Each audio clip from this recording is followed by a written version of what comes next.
Fernandes. Tati Repórter. Tati Repórter.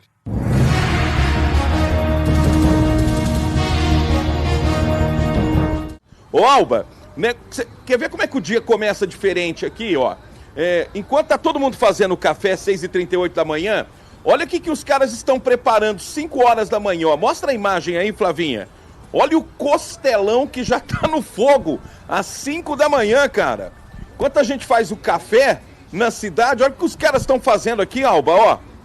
Pela quantidade de costela, tem bastante gente pra comer, hein? Ó, olha lá a imagem, 5 horas da manhã, o cara já preparando a costela. Enquanto a gente prepara o café, eles preparam a carne aqui, que tem muito visitante. Tem muito visitante pra comer essa carne aí, hein, Alba? E os caras vão fazendo cedinho, a fumaça Passa o endereço vai espalhando, aí então, pô. Né? Passa o endereço aí então, pô. É só andar 300 metros à frente aí, viu, Alba? 5 horas da manhã o cara já colocou a costela pra assar. Voltamos com Tati Repórter.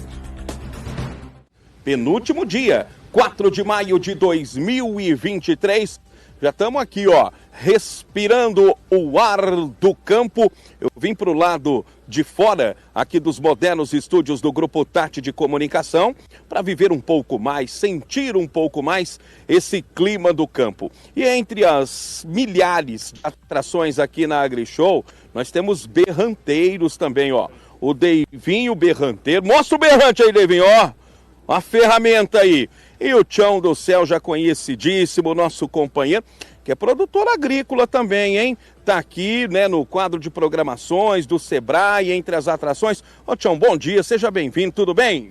Tudo bem, Lick. Bom dia a todos aí. Parabéns pelo trabalho de vocês. Maravilhoso. Ô, Tião, a roça não pode ficar sem o som do berrante, não é não? A AgriShow também precisa ser sonorizada, tem que ter trilha sonora, não é mesmo? Sim, eu sempre falo, o berrante também é agro, né, Lick? É agro, né? Então é AgriShow.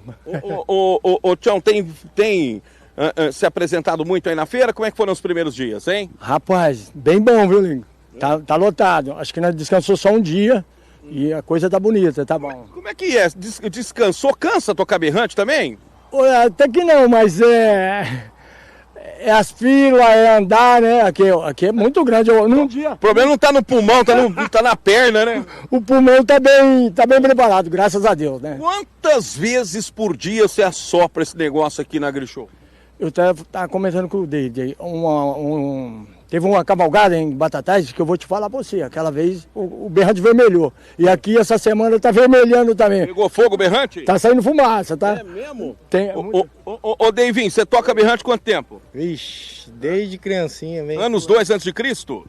Por aí, né? É mesmo? Vem do pai, do irmão, o gosto, vem de muito. Pegou gosto pelo negócio, né? É bom demais, né? É. Ixi, é bom estar envolvido. Você sempre quando se apresenta, né, desperta aquela admiração das pessoas. Porque é o seguinte, não é pegar e assoprar. Tem uma técnica, né, Deivinho? Tem a técnica, um jeito, né? Mas devagar aprende. Você é lá de Cajuru, é isso? Sou de Cajuru, isso mesmo. E faz as apresentações junto com o Tião, como é que é? Uai, de vez em quando nós dá uma volta junto. Anda, o berrante sempre tá junto, tá no carro, tá no cavalo, tá sempre junto com a gente. E como é que tá a verdura lá de Cajuru, hein? Ó, o povo de Ribeirão que come de verdura lá de Cajuru, a região inteira, né, Deivinho? Rapaz, vem verdura de Cajuru pra cá, viu? Vem. O povo vem fazer feira aqui direto. É referência, hein? Ô, Deivinho, prepara o pulmão, hein, meu filho, que eu quero ver, hein? Ô, Tião, como é que é a vida do berranteiro? Quais são os efeitos místicos do som do berrante, hein, Tião? Você conhece a história de berrante, né? Não vamos contar aqui, não. Conta. Resume em um capítulo. O berrante ele começou como sinais de boiadeiro, né? Desculpa, liga. É tipo uma buzina, tem 5 sinais, né? Os sinais da saída, do estradão, pegou o estradão, vambora. Depois já está na estrada, tem o sinal do almoço. Depois já tem o toque de espanto, de saída de novo e de chegada. Então, não tinha fábrica de berrante, o tempo de boiadeiro, né? Começou em Barretos lá, acho que em 56, 58, por aí mais ou menos. Eu não tinha idade ainda, mas a história é maravilhosa. Aí o pessoal... Cada sinal, cada forma de tocar significa um gesto para a tropa. Isso, como uma buzina, como uma ambulância, como, né, você entendeu? É sinal de boiadeiro, porque é muito distante, né? Ambulância? Não. Assim como tem o bombeiro, tem a ambulância, tem o SAMU, tem o berrante. Isso aí, obrigado, Liga, ajudou. Agora que eu entendi. Ó, pedi pro pessoal dos helicópteros aí darem uma segurada, pô, que a gente quer ouvir berrante agora, não é? Ô, piloto, dá uma... Deixa os meninos trabalhar sossegado, vai que desce aqui, ó. Já começou o movimento aqui, ó, dos helicópteros passando aqui. Ô, Tião, o pulmão tá bom aí, né? Graças a Deus, graças a Deus. Então você também é pequeno agricultor, né? Pequeno. Pequeno agricultor tem vez aqui na AgriShow também, né? Tem, graças a Deus. É o pequeno, o médio, o enorme, o gigante, né? Os usineiros. Tem espaço para todo mundo, né? Tem espaço, tem maquinário. Você falou em fábrica de berrante, fiquei curioso. Isso aqui é artificial ou é o chifre do boi mesmo? Aqui é a capa do chifre, né, Lincoln? Aqui é só a capa. Você sabe que ele tem o osso e tem essa capa. Aí o que acontece? Tira a capa e faz o berrante. Hoje, é que eu falei, tem fábrica, tudo, dá polida, inverniza. Esse aqui já está bem rodado. Ele tem trabalhado bastante essa ferramenta aqui, graças a Deus, e está meio desgaste. Está faltando um pouquinho mais de brilho, de voltar. Tá afiada, né? Tá afiado, graças a Deus. Tá afinada. Tá afinado também. Tá afinado. Então vamos lá, né? Não tem como, a gente tem que falar de berrante e escutar o berrante. Ô, Devinho, podemos começar por você, então? Esse sinal que você vai fazer agora é sinal de quê? Ele é específico, como o Tião falou aqui? Como é que é? Não, né? Vai fazer um estradão, um som mais tranquilo, mais repicado também. É como se a gente estivesse saindo agora com a nossa boiada. Então vamos lá que eu vou pegar o meu cavalo, vou arriar o meu cavalo e aí eu vou começar a viagem ouvindo que tipo de toque do berrante. Vamos lá, Deivinho.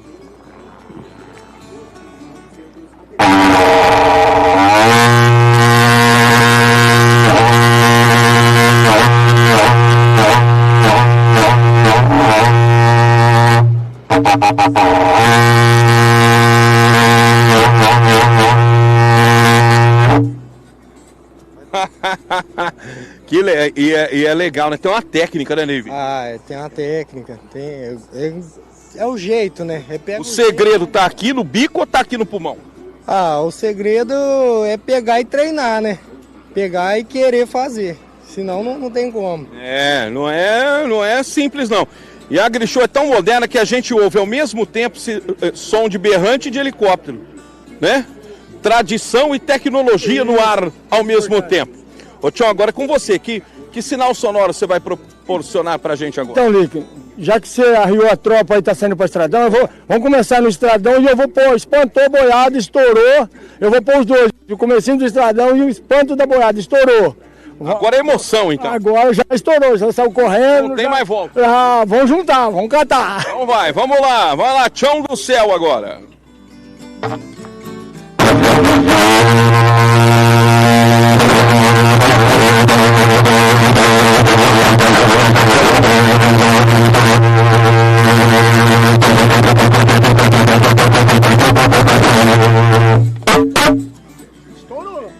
Esse finalzinho é o quê? Isso aí é um pouquinho, já tá dando fome. É o sinalzinho que já vai dar fome logo depois da correria. Olha só, hein? E aí o peão que é bom mesmo entende todos esses sinais, né? Vamos juntar esse gado aí e já vai pro almoço depois. Tem algum diferente? Ó, esse aí é pra juntar. Qual que é o outro sinal sonoro aí que você avisa geral? Faz o do almoço aí dentro, um pouquinho do almoço. Esse é bom, hein? É a hora do almoço? Então é o seguinte, quando o peão é avisado, né? A queima do alho, que a boia tá pronta. Então vamos lá, vai.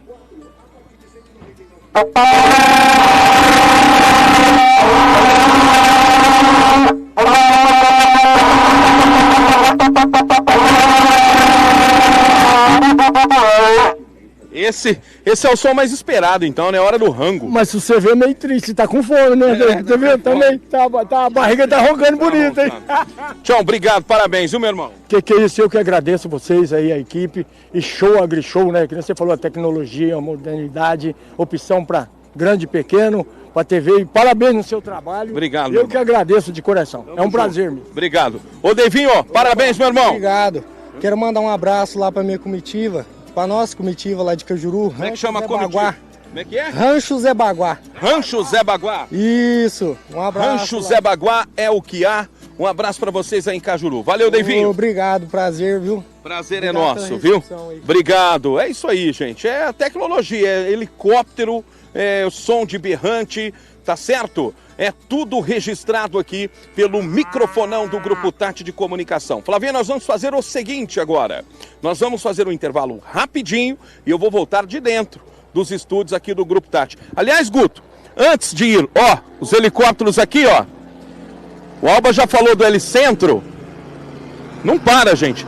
Questão de minutos que a gente tá aqui, helicóptero pra lá, helicóptero pra cá, né? O movimento não para, a feira segue até amanhã às 18 horas. Hã? A feira tá no 12. Tá no 12?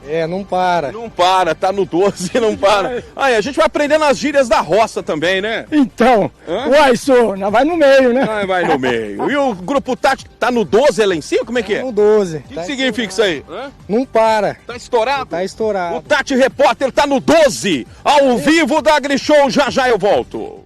Faltam 2 minutos para as 9 horas da manhã e como eu falei, né, a gente começou a nossa transmissão por volta de 6 da manhã, Grupo Tati de Comunicação recebendo várias autoridades, né, autoridades políticas, autoridades do agronegócio, associações, nesta 28ª edição da AgriShow. E agora, para as 9 horas da manhã, nós vamos conversar ao vivo com Pedro Estevão Bastos de Oliveira, presidente da Câmara Setorial de Máquinas Agrícolas da ABIMAQ. Vai conversar conosco a ABIMAQ, que é a Associação Brasileira da Indústria de Máquinas e Equipamentos. Presidente, muito obrigado. Seja bem-vindo ao Grupo Tati de Comunicação, 4º dia da feira. Como é que estão as estimativas? Bom dia para o senhor. Bom dia, Lincoln. Obrigado pela oportunidade de conversar com vocês. Eu me sinto honrado aqui de estar com vocês aqui. Olha, os negócios estão indo bem. Agora, a visitação é surpresa geral. Uma visitação excepcional. Está batendo todas as nossas expectativas. Segunda, terça e quarta, muita gente, muitos negócios, muita especulação de negócio. Especulação no bom sentido o agricultor está olhando as máquinas, os modelos para fazer negócio. Ô, presidente, eu acho que no primeiro dia já deu para ter a noção que o movimento foi até acima do esperado. Eu, particularmente, nunca tinha visto as pessoas estacionando carros na margem da rodovia ou em bairros aqui adjacentes ao Anel Viário Sul. Quer dizer que esse movimento, aquela impressão que nós tivemos no primeiro dia, ela se manteve na terça e na quarta-feira? Se manteve. A gente achou que segunda, por ser um feriado que realmente atrai mais gente aqui da cidade, outro de cidades adjacentes, eu achou que ia ser um fenômeno pontual, mas não. Terça e quarta, a visitação é excepcional também. Ô, presidente, como é que é a dinâmica de visitação de uma feira desse porte aqui? Se a gente está atrás, vamos fazer uma analogia aqui com um consumidor comum que vai a um shopping. A gente vai ao shopping, olha o produto, né? No primeiro dia a gente olha o produto, compara os preços, dá uma volta, né? Aí no segundo dia também. Quando que a gente aperta a mão? No caso da AgriShow aqui, como é que é o comportamento daqueles que visitam a feira, que vêm, obviamente, para fechar negócios, enfim? Eles olham, se apresentam, né? As tecnologias são apresentadas e hoje, por exemplo, quinta-feira é dia de apertar a mão, já foi esse período. Como é que é essa dinâmica, hein, presidente? Tem várias dinâmicas, né? Uma delas é a pessoa começou a namorar a máquina antes de vir para cá. Começou a lá ver com as revendas da cidade, com que máquina ele vai comprar. E quando ele vem aqui, ele acaba fechando. Essa é uma dinâmica bastante comum de acontecer. Ele vem aqui, ele olha outras alternativas, ele já sabe o modelo que ele quer comprar, ele vê as alternativas concorrentes e faz a opção aqui na feira, tá? Uma outra dinâmica que é muito importante é que a pessoa vem, às vezes ela não quer nem comprar, mas ela fica sabendo quais as tecnologias que tem, quais as alternativas e depois ela compra. Por isso que a gente fala que o efeito da feira não é só essa semana, o efeito da feira é no mínimo 6 meses ou mais. Porque a pessoa vem aqui, ela olha toda a tecnologia, todas as opções e depois ela toma a decisão lá na frente. Ô, presidente, os negócios começam aqui e podem terminar depois, né? Com certeza, a gente não alcança isso, a gente não tem a gente só tem o pedido que foi feito aqui na feira. A ABIMAQ faz essa pesquisa, mas a gente sabe que o volume de negócio que é gerado depois da feira é muito grande. Presidente, como é que é esse mercado, né? Para aqueles, né, como nós, né, como eu no caso, leigos, como é que a gente entende essa implementação da tecnologia? A gente sabe que a ABMAC já está quase 9 décadas, né, incentivando, né, o setor, essa tecnologia em equipamentos, inclusive. Um celular, a gente sabe, né, por exemplo, que ele muda suas configurações, ele vai se inovando, renovando, ano a ano. Com o setor agrícola também é assim. O que nós temos de avanço em tecnologia da 27ª para a 28ª AgriShow? Olha, a linha que está acontecendo, ou seja, vamos dizer assim, o norte é a inteligência artificial. Esse é o grande guarda-chuva. O que é essa inteligência artificial? As máquinas, elas têm sensores e elas, não só as máquinas, mas o entorno dela, que o pessoal fala internet das coisas, começa a captar dados. E isso vai para um banco, captar dados da própria operação da máquina e do meio ambiente. Isso vai para um grande banco de dados ou o banco de dados da própria máquina que faz um processamento e ela toma a decisão. Ou seja, ela está olhando lá o que está acontecendo no campo e a máquina toma a decisão porque já tem um algoritmo para fazer isso. Então ela vai lá e toma a decisão. Ela não precisa de chefe. Não, ela não precisa de chefe, exatamente. Por exemplo, ela toma a decisão. Inclusive, se tiver em algumas ocasiões, o operador está trabalhando, você coloca perfis de operação que se ele ultrapassar a máquina não obedece. Precisa de alguém superior. Não, você não pode fazer isso. Aqui foi colocado, por exemplo, vamos dar um exemplo prático. Aqui é 100 litros por hectare que nós vamos pulverizar. Se a pessoa começa a colocar 150, a máquina não faz. Precisa da autorização de alguém para um agrônomo falar, não, aqui vai ser 150 litros por hectare, porque você pode dar um problema na lavoura. Então, assim, as possibilidades são praticamente infinitas. Por quê? Além de você ter a inteligência artificial, você gera mapas, você gera todo um banco de dados que o pessoal chama de Big Data. Você imagina a quantidade de dados que tem. Você, depois que você fez a operação, depois que você fez a colheita, você pode usar aquele banco de dados para melhorar a sua próxima lavoura. O que eu fiz de certo, o que eu fiz de errado, por que aqui deu produtividade maior, que tipo de solo, como é que eu adubei, como é que eu pulverizei. Ou seja, você tem todo um histórico daquela área que você fez. Então isso dá, vamos dizer assim, um ganho de produtividade enorme lá no campo. E voltando um pouquinho das máquinas, as máquinas mais modernas hoje, elas são igual ao celular, elas são atualizadas remotamente, como se fosse um celular. Então você vai atualizando, chega uma hora que é igual ao celular, fala, agora precisa de uma máquina nova, né? É o olhar tecnológico para o campo, né? Não é mais aquele olhar romântico, né? Não. Raiz, que obviamente também é importante, mas isso é para otimizar o trabalho, evitar perdas, né? O uso da tecnologia, da inteligência artificial. A tecnologia, ela traz um pacote, tá? Primeiro, um pacote agronômico, que você, com toda essa tecnologia, você melhora a parte de agronomia, você tem capacidade de melhorar a sua produtividade, que é alguma coisa agronômica. Você traz um ganho econômico, ou seja, jogar menos adubo, desperdiçar menos defensivos, fazer um plantio correto, tudo isso se reflete no bolso do agricultor. Você tem também um ganho que a gente chama de meio ambiente, de sustentabilidade. À medida que você não desperdiça adubo, não desperdiça defensivo, o meio ambiente ganha. Você também tem um lado social, porque você gera empregos de qualidade, empregos que precisam precisa ter uma escolaridade grande. Então, emprego social. E as máquinas novas, de novas tecnologias, a tendência delas é que são máquinas mais seguras e máquinas mais confortáveis para o operador. Então, você tem a tecnologia traz um pacote de benefícios para o agricultor. E a gente sempre fala, o agricultor não compra a tecnologia pela tecnologia em si, por causa dos benefícios. E circulando aqui, a gente está mostrando algumas imagens aqui da feira, né? As pessoas matando as curiosidades, vendo o operacional. O impressionante é que essas máquinas também, elas são fabricadas, são montadas de uma forma muito rápida. Eu vi o prazo de montagem de uma máquina gigantesca, né, em uma das empresas aqui. O prazo de montagem era de 48 horas. É impressionante, né? Porque aquela imensidão, né, aquela máquina gigantesca, você imagina, isso aí são 6 meses, 1 ano para entregar. Não, já fica pronto na hora praticamente, presidente.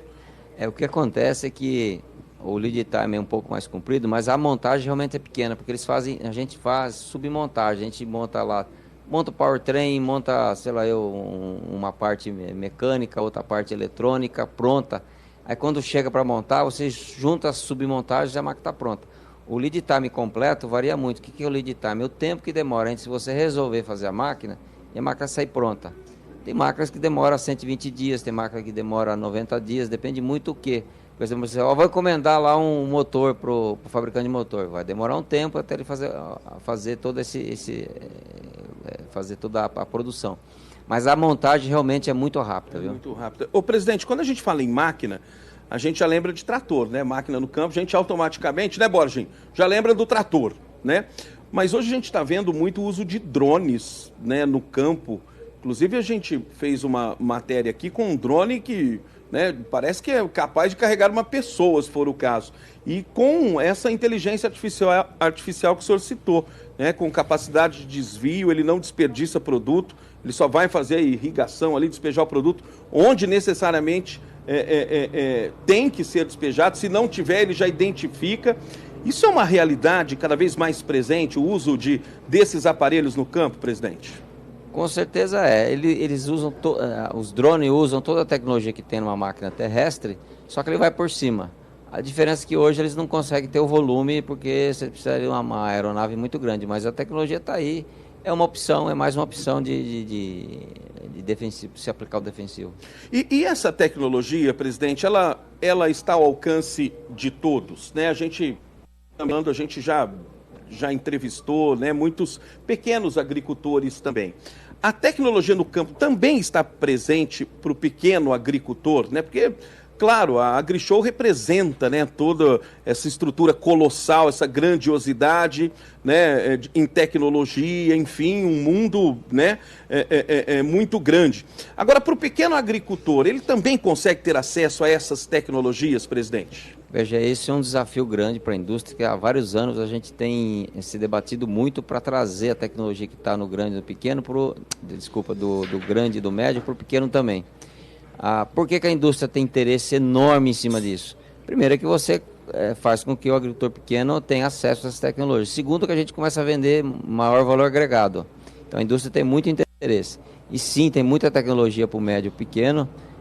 Um exemplo que eu sempre dou quando a gente fala máquinas grandes, você fala em telemetria, que foi uma coisa que o pessoal roubou lá da Fórmula 1, né? A Fórmula 1 sempre fala, o cara tem telemetria, nada mais saber o que está acontecendo com o carro online.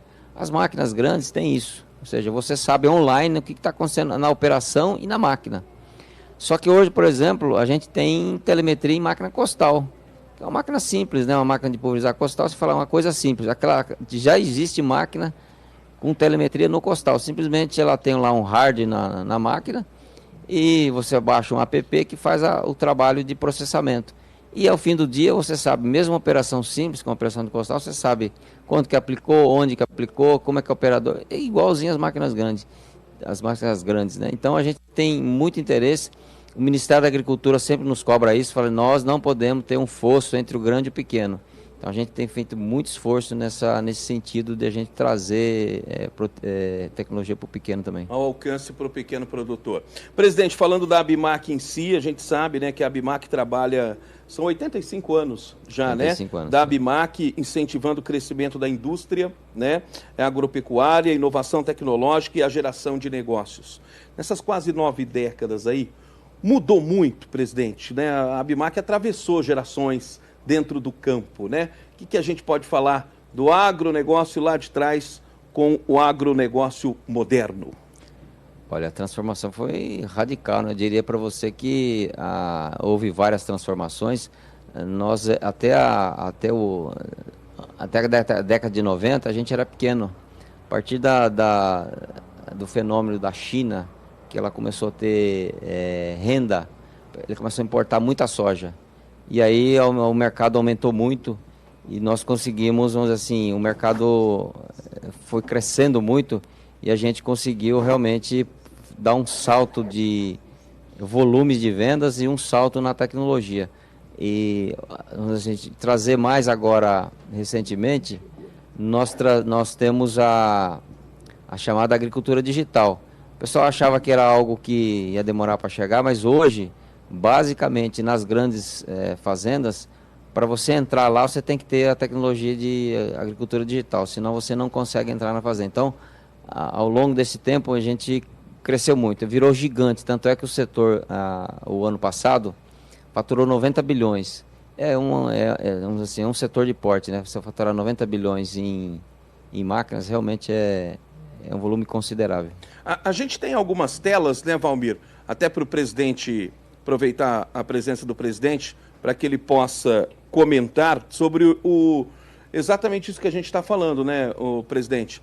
O desempenho, a inovação, a evolução, né, do papel da ABIMAQ. Isso que a gente está vendo, né, claro que é uma informação um pouco mais técnica, mas eu pediria para que o senhor explicasse exatamente esses números, presidente, sobre o resumo de desempenho. A gente está vendo ali o mês de março, né, deste ano, é isso? Exato. Essa é uma estatística, não é do setor de máquinas agrícolas, é o setor geral da ABIMAQ. Então, ele está falando ali que porque a ABIMAQ funciona por câmaras. Eu represento a Câmara de Máquinas Agrícolas, mas tem mais de 40 câmaras lá. Então, tem câmara de motor, câmara de válvula, câmara de máquina de torno e por aí vai. Então, esse faturamento aí a receita, está falando, a receita líquida total em 12 meses, ou seja, em 12 meses nós faturamos 310 bilhões de reais. E aí você tem o número de empregados, que também é gigante, nós somos 400 mil pessoas, quase 394 mil pessoas, são quase 400 mil pessoas. E aí é só emprego direto, porque você tem um monte de emprego indireto em cima disso. Realmente, a ABIMAQ, quase 400 mil pessoas, 400 presidente. mil pessoas. Diretos, né? Porque você não conta os indiretos. Por exemplo, o terceiro que fornece serviço. Então, esse número vai ficando cada vez maior. Vai aumentando, né? E agora a gente tem aí uma tela falando sobre a exportação, é isso? Exatamente. Por destino, está falando aqui em 2023, que é muito parecido com 22. Você vê que a América do Sul nós exportamos 37%, América do Norte 33%, Europa 12% e demais 17%. Vamos dizer assim, o setor de máquinas lá da ABIMAQ é um dos grandes responsáveis pelo total de exportação de manufaturados do Brasil. Realmente é um setor, nós temos condições de exportar para o mundo, tá? E o quadro mostra bem isso aí. Ali está a exportação por destinos, América do Sul, do Norte, Europa e demais. Exato. Presidente, para a gente finalizar, são 9h14, a gente está falando sobre toda essa tecnologia, né, essas máquinas, seja para o pequeno, seja para o grande agricultor, e a gente falou que tem mostrou aí, né, a ABIMAQ, né, tem esse mapeamento, muitos trabalhadores, né, quase 400 mil pessoas, quase que é metade da população de Ribeirão Preto, né, trabalha nesse setor aí, né, no que diz respeito à comparação de números de quantidade. Mas e a capacitação profissional, a capacitação tecnológica para que esses, né, trabalhadores se atualizem? Ela vai na mesma proporção do avanço tecnológico da máquina em si? O ser humano acompanha? Como é que é a capacitação? Felizmente não, Lincoln. Esse é um problema que nós temos na indústria, mas é um problema que é maior no campo. Tanto é que o nosso maior desafio, a gente recentemente foi lá em Brasília falar sobre o Plano Safra, o governo nos pediu sugestões do Plano Safra, nós colocamos 3 desafios para ele. O primeiro desafio é o desafio da educação. Educação, capacitação. Por quê?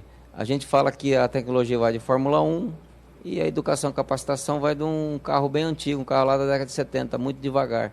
Então a gente tem que, uma das coisas que a gente tem defendido com o governo, a gente melhorar a capacitação e educação. E isso não é uma função só da indústria, é uma função mais de políticas públicas. Nós precisamos, é um grande desafio. Hoje em dia falta muita mão de obra. Se a gente olhar no campo, mão de obra capacitada. Porque você hoje no campo você precisa ter um bom operador, que saiba mexer com toda aquela tecnologia, mas você precisa ter profissionais de TIC, né, que é a tecnologia da informação e comunicação, porque precisa lidar com esse monte de informação, senão você não serve para nada. Se você tem informação, você não sabe lidar, você não sabe analisar, você não sabe olhar, não serve para nada. Então, nós colocamos 3 grandes desafios. O primeiro é a educação, o segundo é a gente ter linhas de financiamento, como a gente tem aumentado muito a área ano a ano, precisa de investimento. E nós precisamos de linhas que tenham recursos ao longo do ano com juros compatíveis. E o terceiro desafio que a gente tem sempre falado do governo é a conectividade. A conectividade deixa muito a desejar em alguns lugares do campo. Toda essa modernidade funciona melhor com conectividade. Se você for num lugar, um celular que não tem conexão, o que você faz com aquilo? Você pode usar ele, gravar um monte de coisa, mas você precisa de uma conexão para coisa. Você pode responder um monte de perguntas, mas as perguntas só chegam ao destinatário que você tem conexão. Com a marca acontece a mesma coisa. Você trabalha, ela grava todos os dados, mas você não tem o benefício que eu contei aqui no começo de você estar olhando online ou parando uma operação, estando online. Quer dizer que o campo tem muito emprego a oferecer, né? Mas as pessoas ainda não têm esse conhecimento. A gente imagina um jovem aí da área urbana, eu quero ser gamer, eu quero ser jogador de futebol, né? Você não vê isso, né, para o lado do campo. É porque o jovem não quer ou porque não tem conhecimento dessa oportunidade, presidente? Porque ele não tem conhecimento. Não sabe que tem esse Não espaço. sabe que tem, porque se você pegar a pessoa gosta do game, se ela entrar numa máquina moderna, é como se ela estivesse jogando um game. Tem a mesma sensação. E se a pessoa gosta de tecnologia, ela pode desenvolver tecnologia ou trabalhar na fazenda com tecnologia. Então é que o pessoal realmente não sabe disso. E o programa de vocês é excelente para isso. Ou seja, nós temos muito emprego no campo, emprego de qualidade, e hoje o salário está muito alto, porque não tem gente. O Olha pessoal está ganhando horrores no campo, porque não tem. E a formação vem através de que perfil de escolas, presidente? Olha, são dois perfis, né? Você tem o terceiro grau, que são os agrônomos, os engenheiros de software, os engenheiros de comunicação, que precisa ter gente nessa área. E nas áreas técnicas também. A gente tem esforçado muito o perfil técnico, porque a gente precisa de muito técnico lá no campo. E são profissões com alta remuneração, que são técnicos especializados, são técnicos muito especializados, uma mão de obra muito valiosa. Então, além vamos dizer assim, dos agrônomos, dos engenheiros de software, do pessoal, você precisa também daquele pessoal de formação técnica de segundo grau, que é muito importante. E a ABMAC impõe essa condição, né, aos governos, ou pelo menos cobra, questiona, para que isso seja implementado, porque passa, né, presidente, por políticas públicas. Passa por política pública. O que a gente tem feito, a indústria tem feito o papel dela.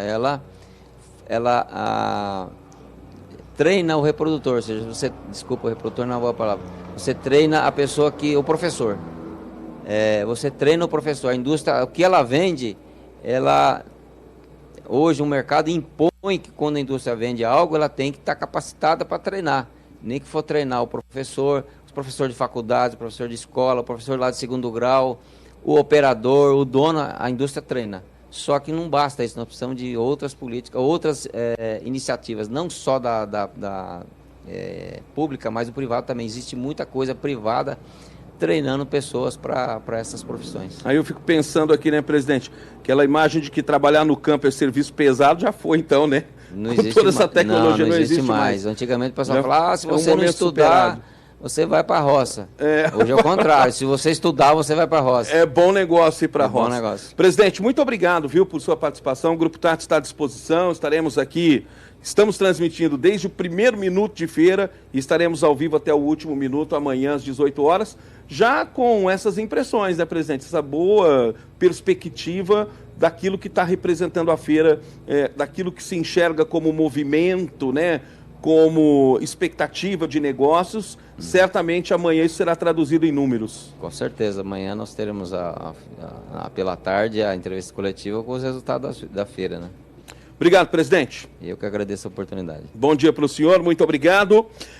Nós entrevistamos Pedro Estevão Bastos Oliveira, presidente da Câmara Setorial de Máquinas Agrícolas da ABMAC.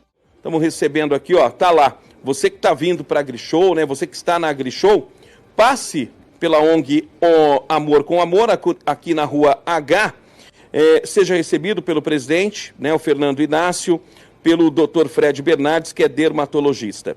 Todos os anos, a ONG Amor com Amor traz aqui para a AgriShow, desde 2017, né, presidente, um tema diferente sobre conscientização, para conscientizar as pessoas, a sociedade de uma forma geral, né? São ações solidárias e de conscientização. Desde 2007, presidente Fernando, bom dia, seja bem-vindo mais uma vez aqui ao Grupo TAT. Agradeço a vocês aí pelo espaço cedido. Sim, desde 2017, né, estamos aqui na AgriShow, né, o Grupo Informa nos convidou, a AgriShow nos convidou, e nós viemos já com um tema já de uma doença rara que é a AME.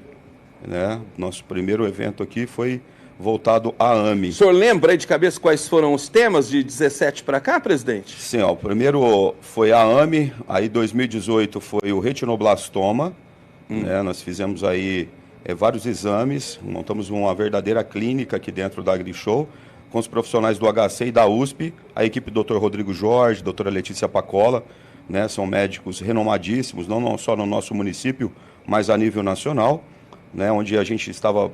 Todas as pessoas que chegavam ali faziam o exame de retina, com retinógrafo de última geração, e descobrimos várias patologias, né, que esses pacientes passavam ali, essas pessoas passavam ali. Olha só. E a equipe médica já encaminhava, né, essas pessoas para um tratamento. Né? Tinha alguns casos mais graves, outros mais tranquilos, mas a gente sempre com o tato do médico ali, com a experiência, né, dando a orientação. Algumas já ligaram, agradeceram também.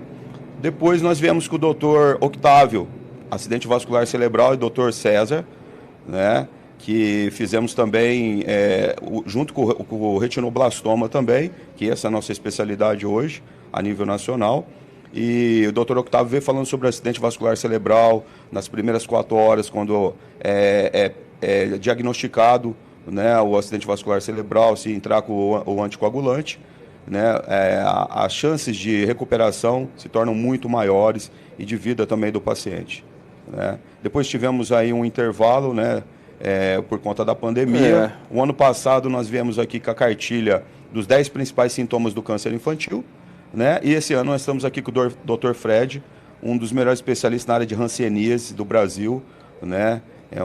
Ele é diferente, é fora da curva. E parabéns, viu, presidente? Parabéns à ONG, parabéns, viu, doutor Fred, né, por se dedicar a isso, né, a essa ação que é muito nobre, porque, como disse o presidente Fernando, né, às vezes a pessoa nem sabe que tem um problema e numa situação até, né, inesperada, numa situação improvável, porque está numa feira com outra finalidade, né, está aqui para outra situação e acaba descobrindo que tem um problema de saúde e tem a oportunidade de se cuidar, de se tratar. Nós estamos falando do Dr. Fred Bernardes, é dermatologista, e o tema da vez é hanseníase. A hanseníase é uma doença ligada à condição da pele, doutor. O senhor poderia explicar? E parabéns por esta ação. Bom dia ao senhor. Bom dia, Lincoln. Bom dia a toda a audiência. Eu gostaria de agradecer a oportunidade de estar aqui, ao Grupo Tati, ao presidente, o Fernando, pelo convite. A hanseníase é uma doença que tem alguns conceitos muito legais para a gente estar falando aqui. Esse que a doença, Lincoln, é relacionada à pele, isso já é um diagnóstico tardio.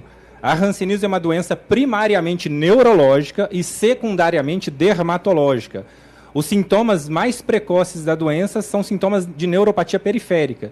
Eu costumo falar para os meus pacientes que a hanseníase não provoca nada no sistema central, no cérebro e na medula.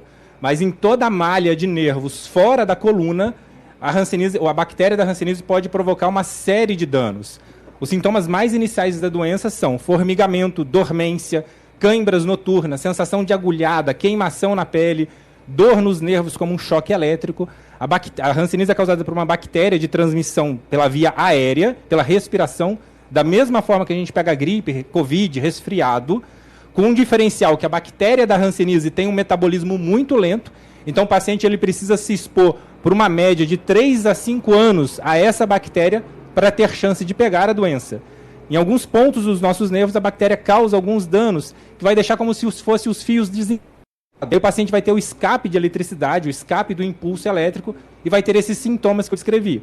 Não é todo mundo que... Uma coisa importante, pessoal, é importante a gente lembrar da hanseníase, mas a gente também não pode hipervalorizar. Achar que todo mundo que tem esses sintomas tem hanseníase. Mas a hanseníase é uma doença muito comum, Lincoln. Não sei se você sabe, mas Ribeirão Preto é a cidade do estado de São Paulo com o maior número de casos de hanseníase. É mesmo, doutor? O maior, estatisticamente, a gente está lá no topo do ranking de casos de doença de hanseníase, é isso? Isso mesmo. Historicamente, a região de Jaú, ela era a região com o maior número de casos. A gente inverteu a curva, Ribeirão atingiu o topo do número de casos de hanseníase. Por que isso, doutor? Tem uma explicação? Tem uma explicação. A explicação é porque no município há um trabalho sério de enfrentamento da doença. A gente tem algumas tecnologias aqui em Ribeirão Preto que, infelizmente, não estão distribuídas, não estão disseminadas em todo o país. Uma delas é o exame de sangue, que ele tem disponível aqui na nossa cidade, que é muito importante no rastreio da população. Eu fiz um trabalho meu de doutorado aqui na região de Jardinópolis e a gente conseguiu expandir esse trabalho para Ribeirão Preto, Lincoln, e o trabalho ele foi reconhecido pelo SUS, premiado pela Organização Mundial da Saúde e premiado também pelo Ministério da Saúde como um trabalho exitoso em hanseníase. Quer dizer que não é que tem mais, é que a cidade tem uma estrutura para identificar mais os casos. É isso, doutor? Perfeito, é esse o conceito. Hanseníase é uma doença muito comum, muito mais comum que o censo geral acredita. Eu costumo falar sempre, a hanseníase é uma doença de notificação obrigatória. O problema não é a falta de notificação, é a falta de diagnóstico. A realidade epidemiológica da doença ela é muito diferente do que os dados oficiais apontam. Tem vários estudos que mostram que o número real de casos da doença chega a ser 5 ou 8 vezes maior do que os dados daquela localidade. Olha só, vou tentar traduzir em números aqui. Ô Valmir, depois libera isso aqui para mim, para que a gente possa trazer em números isso que o doutor está falando. Eu peguei o telefone do Valmir aqui porque o meu travou aqui. Ô doutor, é silencioso, né? O sintoma é silencioso, a pessoa não sabe, tem alguma faixa etária onde ela é mais comum, onde é que está a origem, né? Porque essa informação, obviamente, né, deixa as pessoas preocupadas, eu preciso ver, e tem que estar preocupado mesmo, né, em saber se está bem ou não, como é que está o organismo.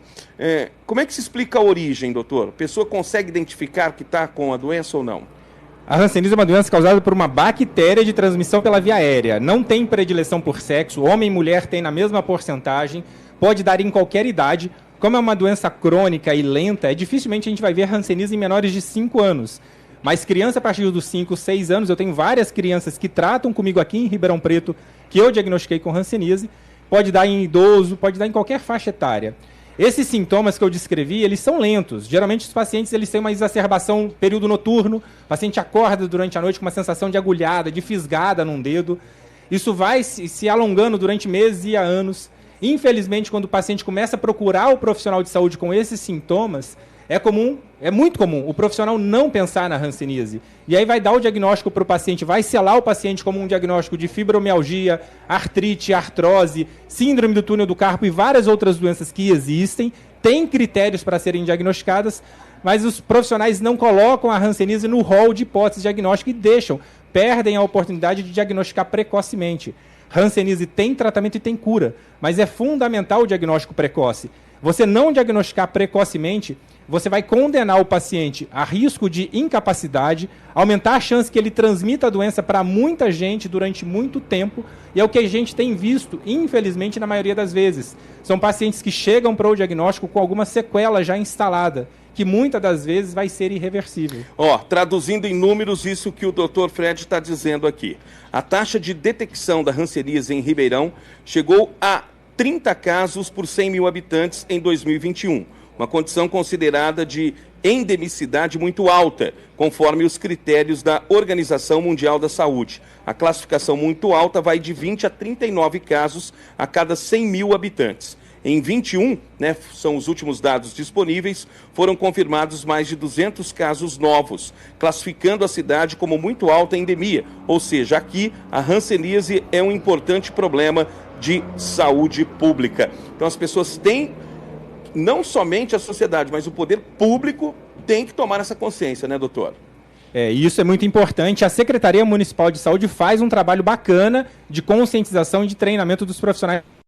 Por isso que tem esse número aumentado. Em 2021, Lincoln, a gente teve um aumento de mais de 200% do número de casos novos. Ribeirão vinha com uma curva histórica de média de 50 a 60 casos nos últimos 10 anos, e a partir de 2017, 2018, essa curva veio aumentando. E atingiu um pico nesses últimos dados de 2021, por causa de uma série de trabalho que é feito aqui em Ribeirão, e por Ribeirão ter disponível o exame de sangue, que a gente tem aqui, que faz na cidade e que auxilia muito. Esse exame de sangue, ele é usado para rastreio da doença. E uma série de outros trabalhos que a gente tem implementado aqui na cidade, que tem aumentado o diagnóstico. E a gente tem várias cidades aqui vizinhas, Lincoln, que não tem casos de hanseníase. Isso é impossível, porque o que tem limite é município. A bactéria ela não respeita esse limite de município. Não tem sentido você achar que Ribeirão tem esse número grande de casos e várias outras cidades têm a doença controlada. Eu tenho, assim, como eu atendo o consultório, eu tenho muitos pacientes que vêm de outros municípios. Eu tenho pacientes que tratam comigo de hanseníase, que eu diagnostiquei no consultório, com quadros avançados de várias cidades aqui da região. Isso mostra que a realidade epidemiológica da doença, ela é sim alarmante. É importante os profissionais acordarem para o conhecimento da hanseníase, e é importante a população, esse trabalho de vocês, a oportunidade que a gente está tendo aqui na TV Tati, ela tem uma relevância em saúde pública muito importante. As pessoas elas precisam entender que a hanseníase é uma doença comum. Tá ok. Doutor, muito obrigado, parabéns mais uma vez por sua disponibilidade. Ouvimos o doutor Fred Bernardes, ele está à disposição aqui, está dedicando essa semana no estande da ONG Amor com Amor, aqui dentro da AgriShow, para passar todas as informações. Ó, tá aqui, o pessoal inclusive recebe um material, né, para que possa se orientar, se informar, levar para suas casas e alertar as famílias sobre este perigo. Muito obrigado, doutor Fred. Fernando, presidente, muito obrigado, estamos à disposição. A ONG já tem 12 anos, sempre com um tema diferente, com ações solidárias, de conscientização principalmente. Obrigado pela visita aqui aos estúdios do Grupo Tati. Bom dia. Nós que agradecemos pelo espaço cedido. Estamos dando um start aqui no mapeamento da hanseníase em todo o Brasil. Esse projeto é nacional. Tá, Lincoln? Então a gente está dando um start aqui na AgriShow. Parabéns. Através da mídia de vocês aqui. Agradeço pelo espaço. Muito obrigado.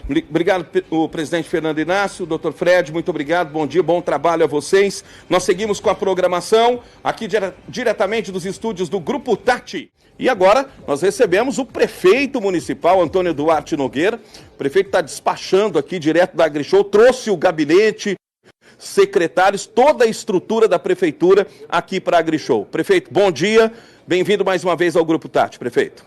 Bom dia, Lincoln Fernandes, uma alegria poder comparecer aqui ao estúdio da Tati, da multiplataforma, para direto da AgriShow, falar um pouco sobre a realização da feira e ao mesmo tempo também sobre os eventos que, através da Prefeitura Municipal de Ribeirão Preto, a gente vem realizando. Prefeito, aliás, o senhor acabou de assinar, né, despachando diretamente aqui da Prefeitura, 2 obras importantes, é isso? O senhor acabou de dar o start em mais 2 obras diretamente aqui da AgriShow. Sim, Lincoln. O Ribeirão Mobilidade é um conjunto de mais de 30 obras de infraestrutura viária de alto vulto, entre o túnel da 9 de Julho, os viadutos, as alças, pontes e os corredores, além de pavimento novo, até agora em quase 650 quilômetros de ruas e avenidas da nossa cidade. E agora, instantes atrás, aqui da AgriShow, nós demos a ordem de início de serviço para 2 novas obras que compõem o Ribeirão Mobilidade e que fazem parte do total de 56 quilômetros que serão concluídos e liberados para o trânsito até o ano que vem. Em especial os de hoje, foi o corredor Castelo Branco, 13 de maio, Capitão Salomão, Rua Goiás, até encaixar no corredor Saudade, que foi entregue recentemente. E os corredores centrais, que representam pelo binário da Barão do Amazonas com a Visconde de Inhaúma e a Rua Lafayette com a Florencio de Abreu. E trechos, né, que encaixam nesses corredores, tanto na Jerônimo Gonçalves quanto na Avenida Francisco Junqueira. Essas 2 obras somam mais ou menos um investimento de 47 milhões de reais. Prefeito, à medida em que essas obras vão sendo lançadas, algumas já prontas, a gente vai enxergando uma paisagem diferente de Ribeirão Preto. Por exemplo, a gente vai vendo as vias, observando as vias se conectarem. Ao fim de tudo isso, nós teremos perimetrais através desses corredores, né? A gente tem as avenidas que se interligam, Via Norte, Fábio Barreto, Jerônimo Gonçalves, chegando até aqui no Anel Viário Sul, onde nós estamos, né? Na Maurílio Biagi, Celso Charuri, Francisco Junqueira, outra perimetral. A gente vai enxergar, quando tudo isso estiver pronto, uma paisagem diferente no que diz respeito ao complexo viário de Ribeirão Preto?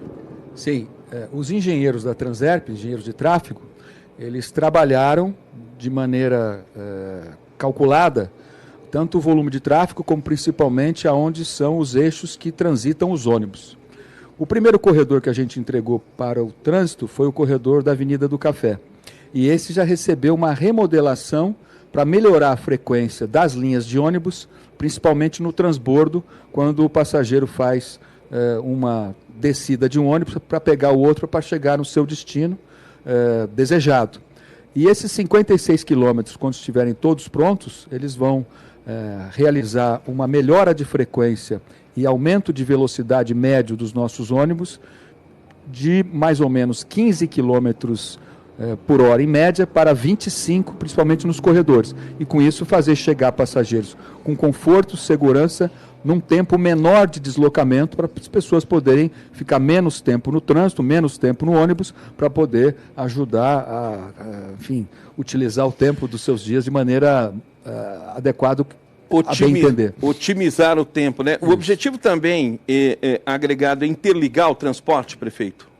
Sim, o objetivo é melhorar a frequência, fazer com que, principalmente o transporte coletivo, por ter corredores exclusivos ou preferenciais, tenha uma fluidez maior. Junto com isso, nós estamos investindo no ITS, que é o Sistema de Transporte Inteligente, que vai ficar sob a supervisão da Transerp, através de um centro de controle de operações, para fazer com que esses equipamentos que têm tecnologia embutida possam calcular o volume de ônibus e de veículos nos cruzamentos e fazer com que o semáforo fique mais tempo ou menor tempo no vermelho ou no verde, para fazer com que a fluidez seja melhor para todos. Bom, isso dentro da cidade, né? Como o senhor citou mobilidade, a gente inicia com esse assunto e não tem como a gente falar em trânsito agora falando do anel viário de Ribeirão Preto. A última atualização, né, prefeito, do nosso anel viário foi em 1983, não é isso? 40 anos atrás. Quanta coisa não mudou, quanto que a cidade cresceu, e talvez por isso também a gente vê tanto acúmulo de veículos, né? Tem o projeto do macroanel, que pode ser uma alternativa, mas esse problema se agrava durante a AgriShow, apesar de todas as tentativas, né, de se melhorar a logística. Quando que o senhor acha que a cidade vai conseguir atingir a solução, pelo menos para amenizar esse tipo de problema, prefeito?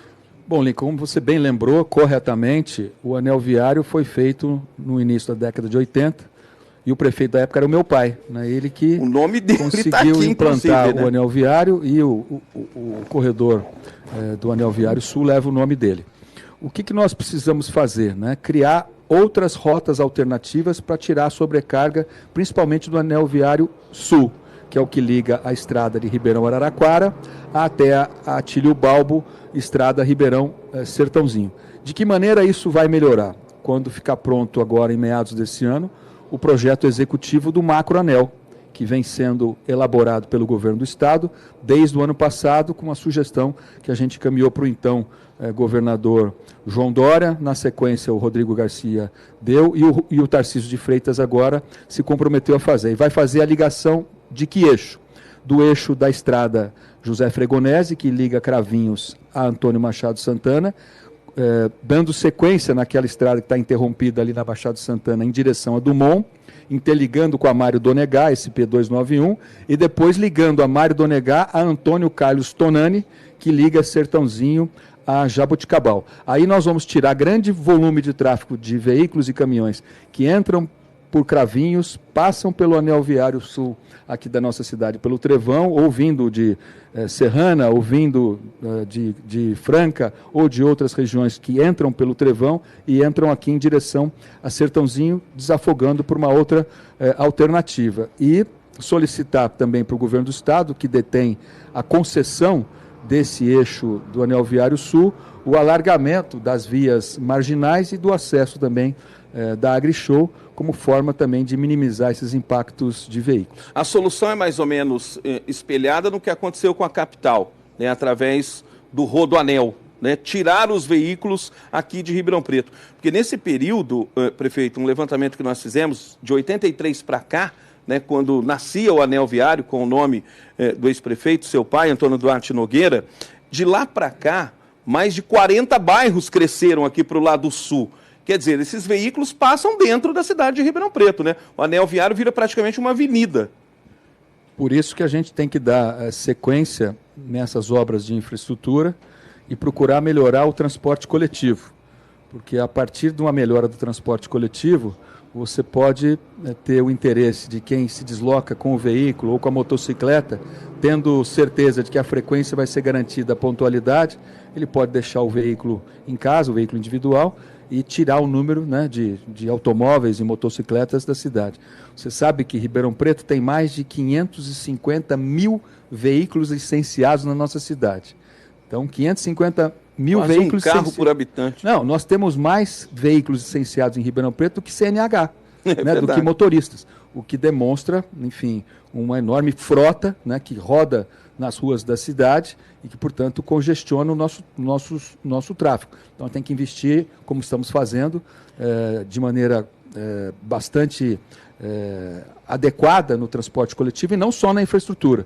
Até porque, a partir agora de julho, começam a chegar os novos ônibus, né, com ar-condicionado, conectividade Wi-Fi, carregador de celular e suspensão pneumática, para dar mais conforto, segurança, climatização e conectividade. A gente fez uma pesquisa, até estava dando uma entrevista para o Alba, né, aqui da Tati, lá no evento da sala de imprensa, quando a gente assinou a ordem de serviço.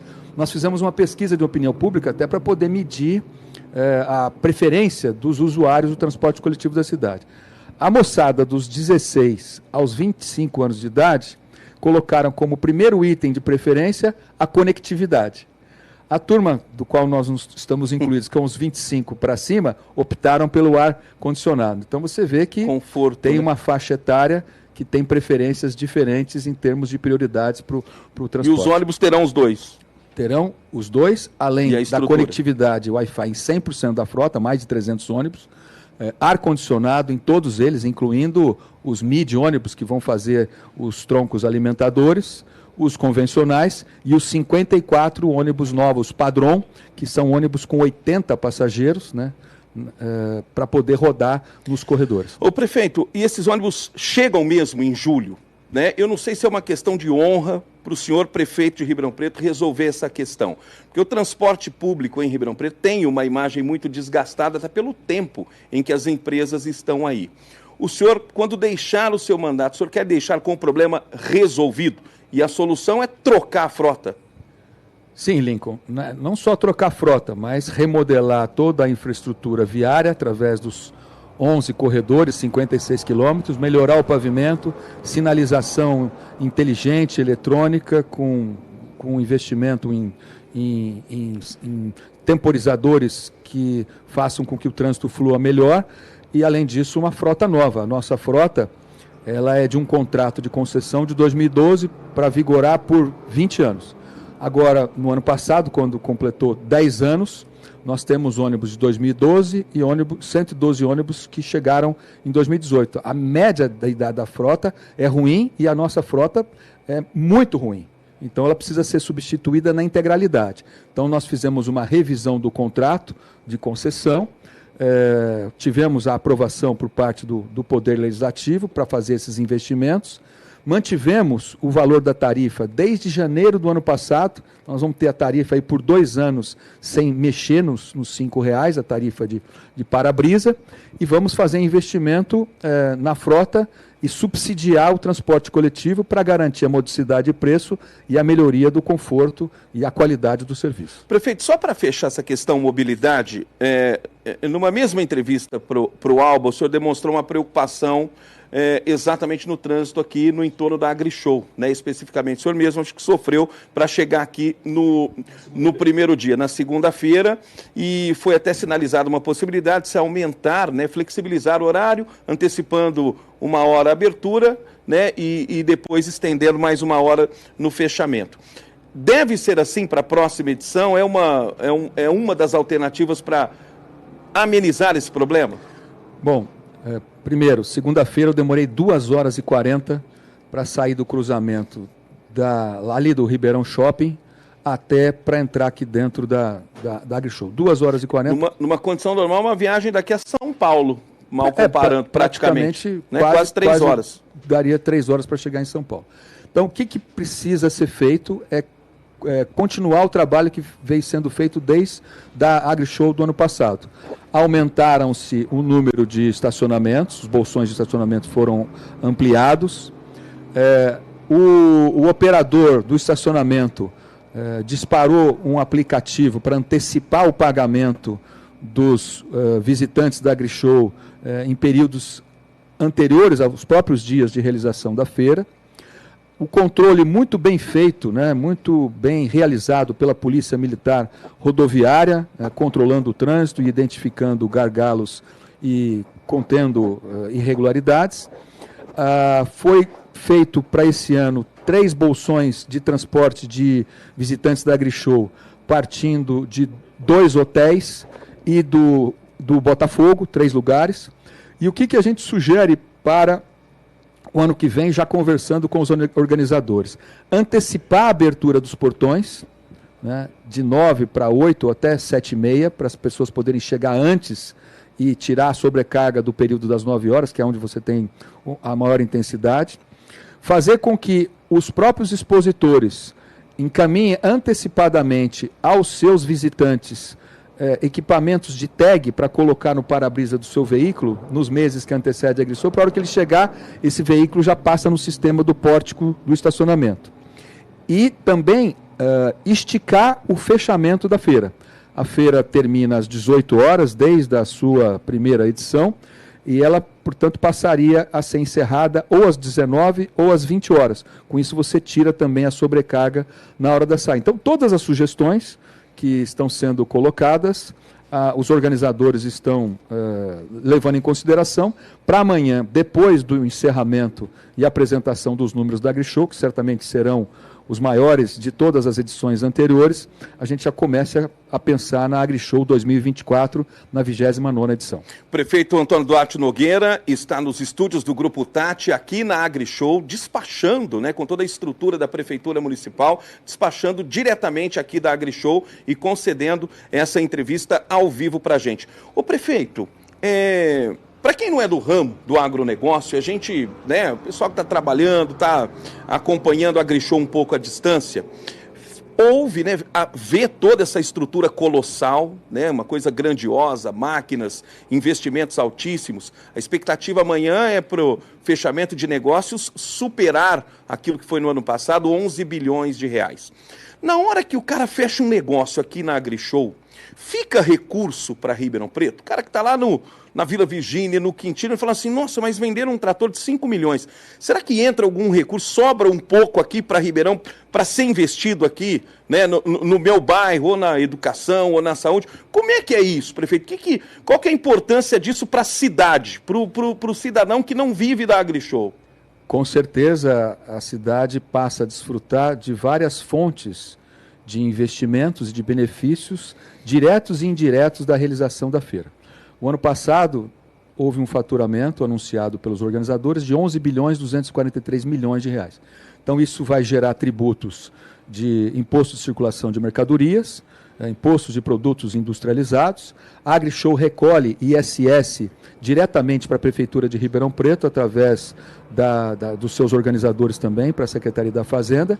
Então, são benefícios que virão na forma de recursos que serão transferidos para a cidade através de CMS, através de imposto de renda, através de vários recursos.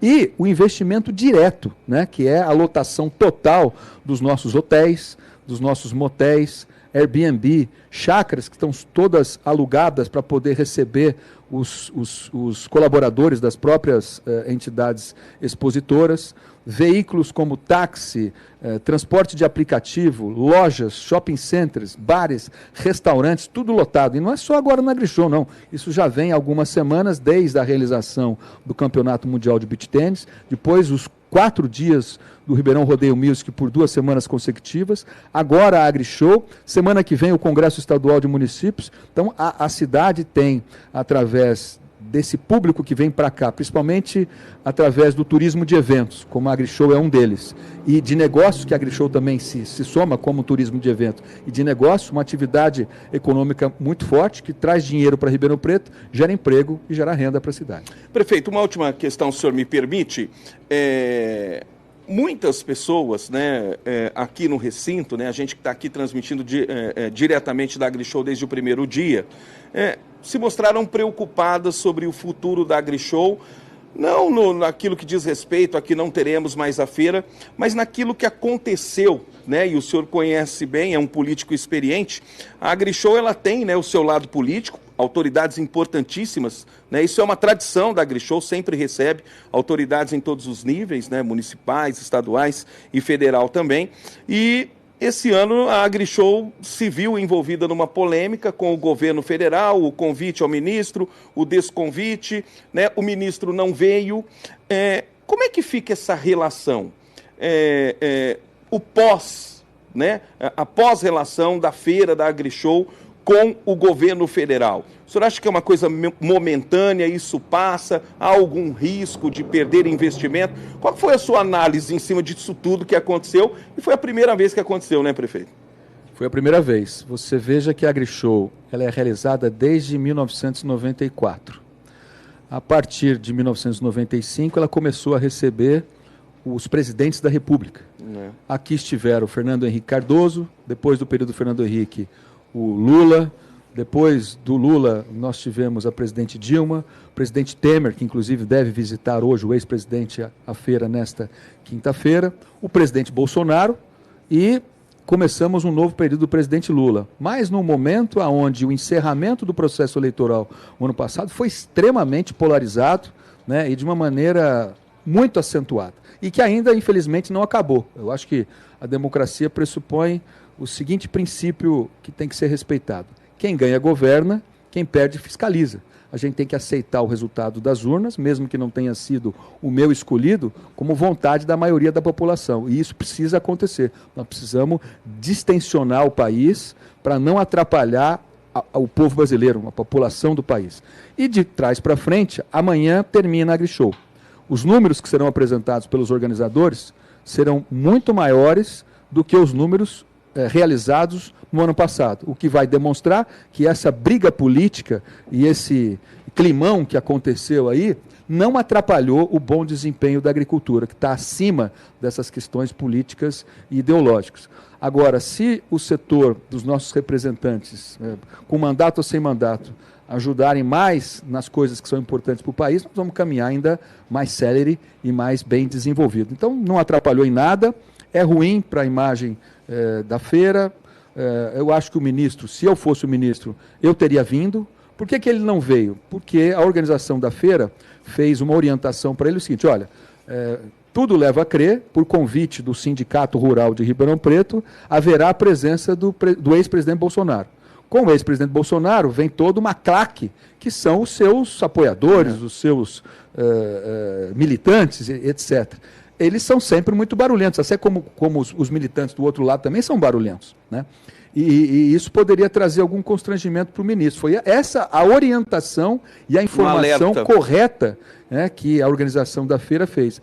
Com isso, o ministro se sentiu como ele se falou: olha, não venha na abertura. Não foi isso. Falou: pode vir, mas poderá acontecer tal tipo de manifestação, que é da democracia. A democracia, às vezes, é muito barulhenta, né? Agora, ela não pode ser violenta, né?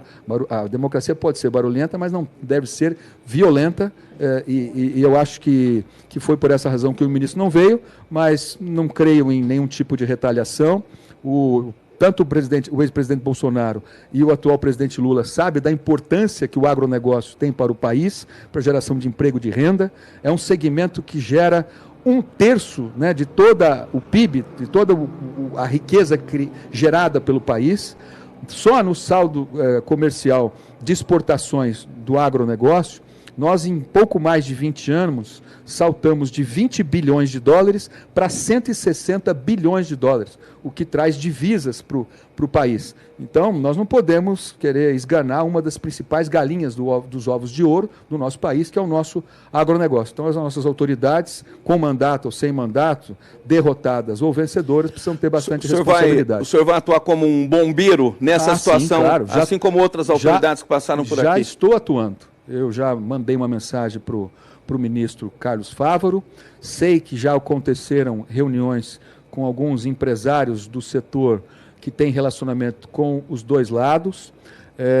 Já houve, inclusive, uma sugestão que a gente deu para ex-ministros do presidente Lula, como o próprio Roberto Rodrigues, que estava aqui na feira, Luiz Fernando Furlan, entre outros, para conversar com os dois lados, para baixar essa tensão, para que a gente não faça da disputa política algo que possa atrapalhar o agronegócio brasileiro. Ok. Prefeito, quero agradecer a sua presença aqui nos estúdios do Grupo Tati.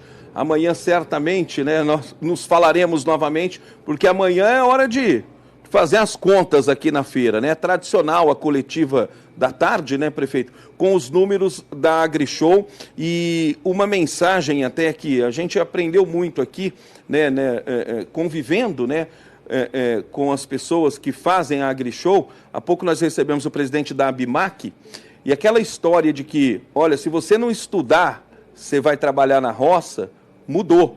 Agora você tem que estudar para trabalhar na roça. Por quê?